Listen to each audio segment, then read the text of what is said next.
सभी लोग ये बात बहुत अच्छे से जानते हैं कि जितना बड़ा घर इतना ज़्यादा काम। यही हाल कुछ आयशा के घर का था। आयशा एक अच्छे घर से थी।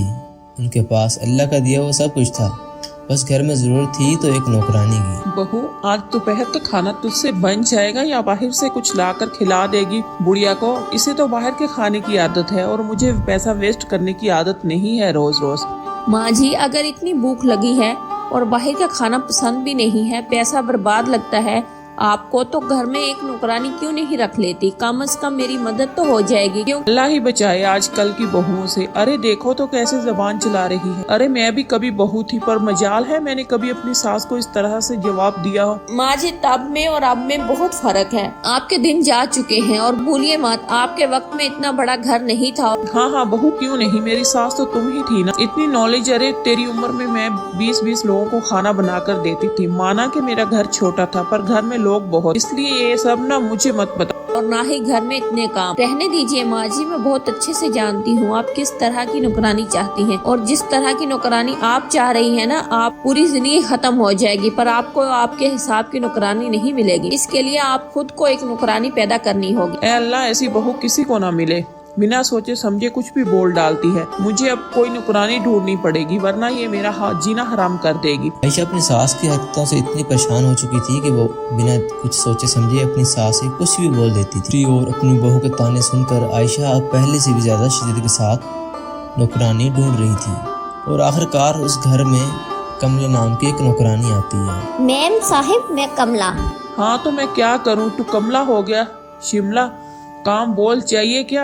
मैम साहिब, काम ही तो चाहिए, इसलिए तो मैं यहाँ आई हूँ। आपको एक नौकरानी चाहिए ना? मैं नौकरानी साथ वाले घर में काम करती हूँ, इसलिए सुना मैंने पड़ोस में। अरे वाह, तुम तो बहुत समझदार हो। ये काम तो तूने बहुत अच्छा किया। तेरी समझदारी को देखकर मैं खुश हूँ, वरना तुझे ऐसे ही नौकरी पर नहीं रख। पहले मुझे तेरा टेस्ट लेना होगा। ये टेस्ट वेस्ट क्या होता है मैम साहब? हम तो अंगूठा छाप है। अरे कोई बात नहीं, तू अंगूठा छाप हो या पंजा छाप, नौकरानी के लिए बस एक चीज होती है, वो घर का काम करना जानती हो, जो तुझे आता ही है। चल जल्दी से घर के कामों पर लग जा। अगर मुझे तेरा काम पसंद आ गया तो मैं तुझे नौकरी दूंगी। मैम साहब, आप ऐसे टेस्ट की बात कर रही हो जैसे मैं सरकारी नौकरी की तैयारी कर रही हूँ। अरे साथ वाले घर में भी तो काम करती हूँ, एक नौकरानी हूँ मैं। सच्ची में प्रोफेशनल नौकरानी। मेरे को घर का झाड़ू पोछा आता है। अभी इसमें क्या है, सीधे काम की बात करती हूँ। कल से मैं आ जाऊंगी आपके घर काम करने।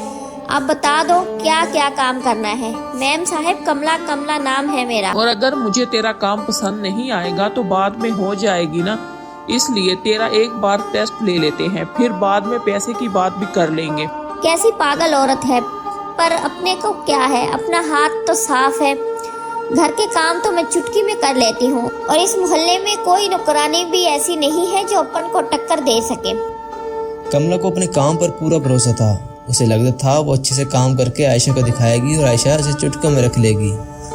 कमला अपना काम पूरी ईमानदारी के साथ करती है, और कुछ देर बाद शिमला, वैसे तो तूने काम तो ठीक ठाक ही किया है, और तेरा काम मुझे कुछ खास पसंद नहीं आया। तेरे हाथों में ना वो स्वाद नहीं है, इसलिए मैं सोच रही हूँ कि तुझे खाना बनाने का काम ना दूं। बाकी घर के काम तू कर सकती है। मैम जी, कमला नाम है मेरा, और रही काम की बात, तो मैं इस घर की नौकरानी हूँ। मेरे को जो काम कहा जाएगा मैं वो करूँगी। वैसे मुझे तनख्वाह क्या दी जाएगी? अरे तू बता, तुझे कितना चाहिए? देखिए, अगर आप मुझसे खाना नहीं बनवाएंगी, सिर्फ घर की साफ सफाई करवाएंगी, तो मैं 6,000 ले लूंगी। और अगर खाना भी बनाना है तो 8,000 होंगे। अरे नहीं, ये तो बहुत ज्यादा है। तुझसे पहले भी मेरे घर में नौकरानी थी, इसे तो मैं महीने का सिर्फ 3,000 देती थी, और वो खाना 3,000 में घर के काम के साथ साथ खाना भी बनाती थी। तो इसी नौकरानी को रख लो, क्योंकि पूरे शहर में मुझ जैसी अच्छी और सस्ती नौकरानी कहीं नहीं मिलेगी। कमला आयशा के मुंह पर उसे सुनाकर चली जाती है। तभी इसकी बहू वहां आती है और नौकरानी को गुस्से में जाता देख अपनी सास पर भड़कने लगती है।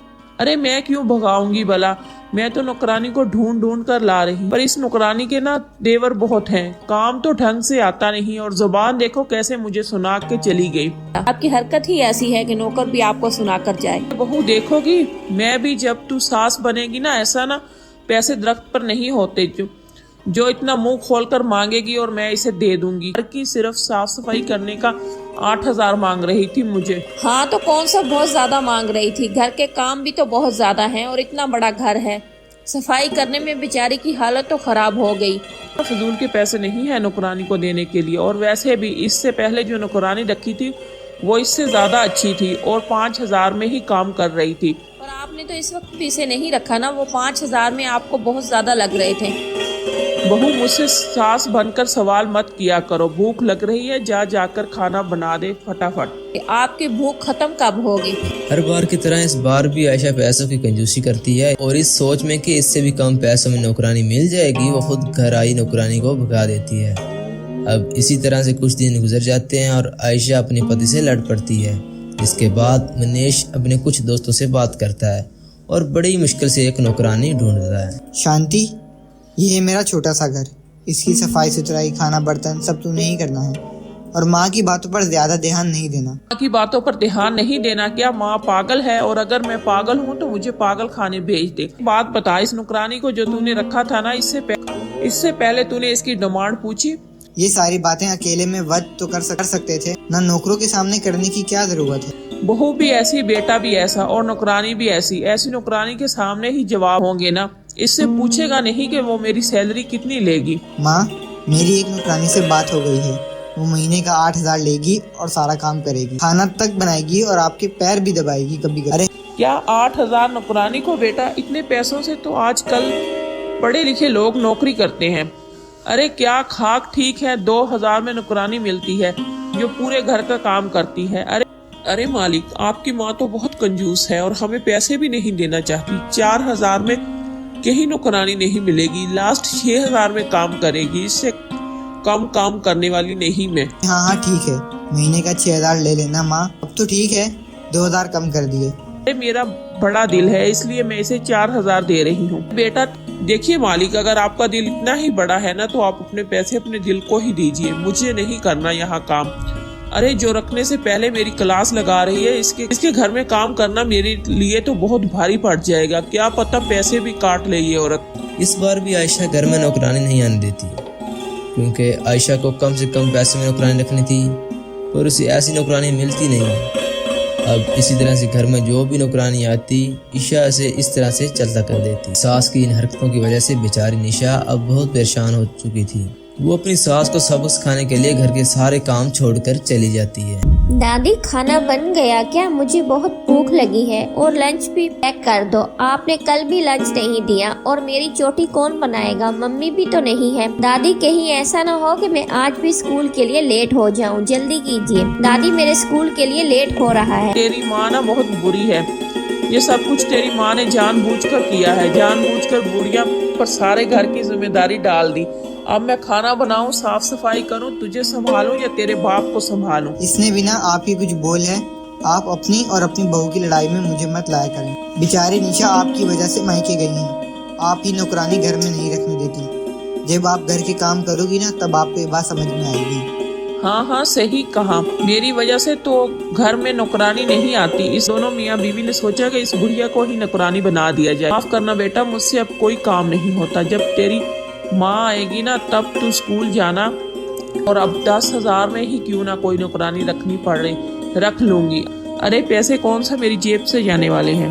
इस उम्र में जब ईशा घर में खुद नौकरों की तरह काम करती है, तब जाकर वो खुद एक नौकरानी ढूंढती है और उस नौकरानी को ईशा महीने के 10,000 देने को भी राजी हो जाती है।